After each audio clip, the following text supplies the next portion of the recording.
Last few டேஸாக mega ஆக்ஷனை பற்றி நிறைய அப்டேட் வந்திருக்கு. ஸோ அது என்னன்றதை ஒவ்வொன்றா இந்த வீடியோவில் பார்க்கலாம். ஸோ வீடியோக்கு ஒரு லைக் கொடுங்க. நம்ம சேனலுக்கு புதுசாக இருந்தால் சப்ஸ்கிரைப் பண்ணிக்கோங்க. அப்போ தான் இந்த மாதிரி கிரிக்கெட் கண்டென்ட்ஸ், அதுக்கப்புறம் சிஎஸ்கே கண்டென்ட்ஸ்லாம் பார்க்க முடியும். ஸோ இப்போ வாங்க நம்ம வீடியோக்குள்ளே போகலாம். ஓகே கைஸ், இப்போ நம்ம வீடியோக்குள்ளே போகிறதுக்கு முன்னாடி இப்போ T20 வேர்ல்ட் கப் நடந்துகிட்ருக்கு. அதுக்கு யார் வின்னர் ஆவான்றதை ப்ரெடிக்ஷன் பண்ணலாம். ஸோ உங்களோட ப்ரெடிக்ஷன்ன்றதை மறக்காமல் கமெண்ட்ஸை சொல்லுங்கள். அதுக்கப்புறம் நம்ம சிஎஸ்கே பிளேயர்ஸ் என்னென்ன நேஷன்ஸ்க்கு ஆடுறாங்கன்றது உங்களுக்கு தெரியும். ஸோ அவங்களுக்கும் நம்ம சப்போர்ட் பண்ணலாம் இந்த டோர்னமெண்ட் முடிகிற வரைக்கும். ஸோ நம்மளோட ப்ரெடிக்ஷன் யாருன்னா இந்தியா ஜெயிக்கிறதுக்கான நிறைய வாய்ப்பு இருக்குது. அதுக்கப்புறம் எனக்கு தெரிஞ்சு வெஸ்ட் இண்டீஸ் இல்லை நியூசிலாந்து ஜெயிக்கிறதுக்கான நிறைய வாய்ப்பு இருக்குது. ஸோ நீங்கள் என்ன நினைக்கிறீங்கன்னு மறக்காமல் கமெண்ட்ஸை சொல்லுங்கள். உங்களோட ப்ரெடிக்ஷனையும் மறக்காமல் கமெண்ட்ஸை சொல்லுங்கள். ஸோ பார்க்கலாம் யார் ஜெயிக்கிறான்றது. இப்போ வாங்க நம்ம வீடியோக்குள்ளே போகலாம். ஓகே கைஸ், இந்த வருஷம் ஐபிஎல்லோட சாம்பியன்ஸான கேகேஆர் மேனேஜ்மெண்ட் என்ன சொல்லியிருக்காங்கன்னா, மெகா ஆக்ஷனுக்கு வந்து டீம்ஸ் வந்து இந்த ரிட்டென்ஷன் ஸ்லாட்ஸே கொடுக்கக்கூடாது, அதாவது ரீட்டைன் பண்ண ஆப்ஷனே கொடுக்கக்கூடாது. அவங்களுக்கு வந்து மொத்தமாக 8 ஆர்டிஎம் கார்டை கொடுத்துருங்க. ஏன்னா வந்து ஆக்ஷனை வந்து அந்த 8 ஆர்டிஎம் கார்டும் அவங்க யூஸ் பண்ணிக்கிட்டோம் அப்படின்னு சொல்லியிருக்காங்க. அது வந்து என்னை பொறுத்த வரைக்கும் அது வந்து அவ்வளோ நல்லா இருக்காது. அப்படி பார்த்தா விராட் கோலி, ரோஹித் சர்மாலாம் ஆக்ஷனுக்கு வர மாதிரி இருக்கும். அது வந்து ஒரு ஃபேனாக பார்க்கும்போது அது வந்து நல்லாயிருக்கும். ஆனால் ஒரு டீம் மேனேஜ்மெண்ட்டாக பார்க்கும்போது அது வந்து நல்லா இருக்காது. அது அவங்க டீம் மேனேஜ்மெண்ட், அதாவது அந்த டீமோட மொத்த இதுவுமே கேன்சல் ஆகிடும். அது வந்து அந்த மொத்த பிளான் அவங்க போட்டு வந்திருப்பாங்களே, ஸோ அந்த பிளான்ஸ் வந்து சுத்தமாக நடக்காமல் போய்டும். ஸோ அது வந்து அவ்வளோ நல்லா இருக்காது.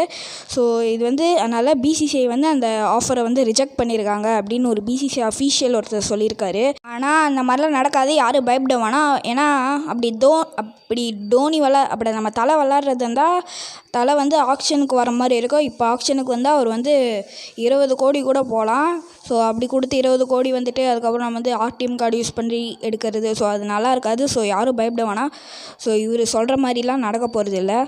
அதே பிசிசி அஃபிஷியல் இன்னொன்று சொல்லியிருக்காது. அது என்னென்னா 3+1 ஃபார்மேட், அதாவது 3 ரிட்டென்ஷன் + 1 ஆர்டிஎம் கார்டு. ஸோ அந்த மாதிரி இருக்குன்னு சொல்லியிருக்காரு. அது ஏன் அப்படி பார்த்தா சிஎஸ்கே வந்து யார் அந்த 3 ரிட்டென்ஷன் பிளேயர்ஸில் யார் ரீட்டைன் பண்ணுவாங்கன்றதை பார்க்கலாம்.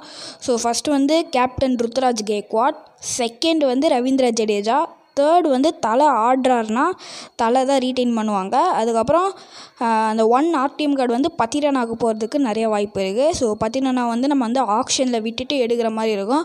அப்படி பார்த்தா நம்ம வந்து டெவான் கான்வே வந்து மிஸ் பண்ணுற மாதிரி இருக்கும். நான் டெவான் கான்வேவும் எடுக்கலாம், அது எப்படின்றத நான் வீடியோ கடைசியில் சொல்கிறேன். ஸோ இவங்கள தான் நம்ம ரிட்டென்ஷனாக போக முடியும். ஆனால் இது வந்து என்னை பொறுத்த வரைக்கும் அவ்வளோ நல்லா இருக்காது. ஸோ வந்து 5 retention slots, so 1 RTM card இருந்தால் நல்லாயிருக்கும். ஸோ 2018 பண்ண மாதிரி. ஸோ 2022 விட்டுருங்க, ஏன்னா அது வந்து 2 புது டீம் வந்தாங்க. ஸோ அதனால் அப்படி இருந்தது. ஸோ 2 டீமுக்கும் கரெக்டாக இருக்கணுன்றதுக்காக. பட் இந்த வாட்டி எந்த புது டீமும் வரப்போகிறது இல்லை.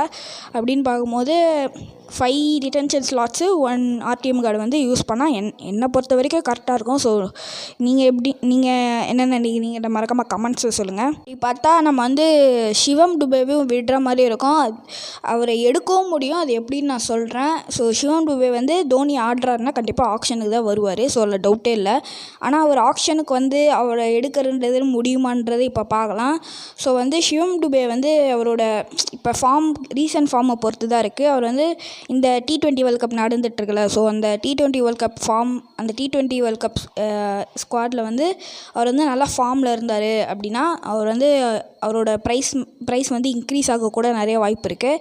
இதுவே அவர் வந்து நல்ல ஃபார்மில் இல்லை அப்படின்னா வந்து நம்ம வந்து ப்ரைஸ் குறையிறதுக்கான நிறைய வாய்ப்பு இருக்குது. அதே மாதிரி தான் டெவான் கான்வேவும் நியூசிலாண்டுக்காக நல்லா பண்ணார் அப்படின்னா அவரோட ப்ரைஸ் இன்க்ரீஸ் ஆக வாய்ப்பு இருக்குது.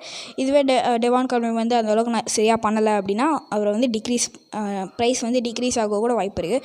ஸோ இதை வச்சு தான் நம்ம வந்து எடுக்க முடியும். ஸோ நீங்கள் என்ன நினைக்கிறீங்க மறக்காமல் கமெண்ட்ஸில் சொல்லுங்கள். ஸோ நீங்கள் அந்த 3+1 ரிட்டென்ஷன் ஸ்லாட்ஸ் வந்து தான் இவங்க வந்து யார் ரீட்டைன் பண்ணிங்க, இந்த ஒரு ஆர்டிஎம் கார்டு யாருக்கு யூஸ் பண்ணுவீங்கன்றது மறக்காமல் கமெண்ட்ஸில் சொல்லுங்கள். ஸோ இந்த வீடியோக்கு லைக் கொடுங்க. நம்ம சேனலுக்கு புதுசாக சப்ஸ்கிரைப் பண்ணிக்கோங்க. ஏன்னா இந்த மாதிரி இன்ட்ரெஸ்டிங்கான சிஎஸ்கே கண்டென்ட்ஸ், கிரிக்கெட் கண்டென்ட்ஸ்லாம் நீங்கள் தொடர்ந்து பார்க்கணும். ஸோ இந்த வீடியோக்கு சப்ஸ்கிரைப் பண்ணிக்கோங்க. ஸோ இன்னொரு வீடியோ சந்திக்கிறேன். Bye guys.